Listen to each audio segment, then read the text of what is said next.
Well, Maryland is facing a $3 billion budget shortfall, and lawmakers have just a few months to figure out how to fix that. Yeah, so today our Maryland Bureau Chief Brad Bell sat down with Governor Wes Moore for an exclusive interview to learn more about the governor's proposal for how to compensate for that extreme lack in cash flow. Brad? Yeah, and look, there will be taxes involved here. Now, for several years, we've known this deficit was coming. For several years, I've been asking Governor Moore, since he took office, will there be tax increases? He's always said he's got a really high bar that must be met before he's willing to raise taxes. Well, now, apparently that bar has been met because for the highest income earners in the state, there will be a tax hike. Governor Wes Moore says closing a $3 billion deficit is not easy. But there's no mystery to it either. You got to make sure you're curtailing the spending and increasing the income. That's how you address the structural deficit that we inherited. And so today, he released the details of a budget he says cuts $2 billion in spending, reduces taxes for 2/3 of Marylanders by revising the tax code, and cuts the corporate tax rate and eliminates inheritance tax.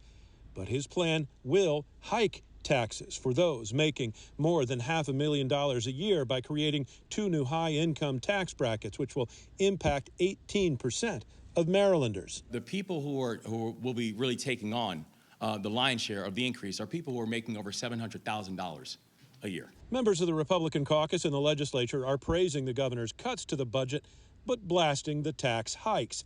They want deeper cuts. Marylanders are having to live within their means, and the state of Maryland has to do the same. During an exclusive one-on-one interview with the governor today, we questioned him on that point. Aren't there more cuts to be made?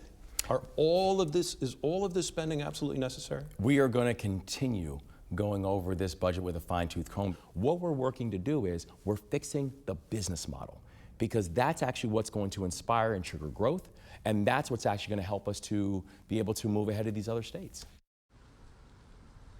Yeah, and so that's the rest of the governor's budget. He says he is doing strategic investments in areas where they believe there will be growth and job creation. We talked a little bit about one of them yesterday, this idea of quantum computing. They're investing millions of dollars to try to create a quantum computing hub in the College Park area. Now, not everybody, even Democrats, is all that enthusiastic about the governor's plan. A spokesperson for Senate President Bill Ferguson told me that they're viewing this as a starting point, and there will be negotiations ahead. Some Democratic members here don't want the cuts, and they actually want higher taxes.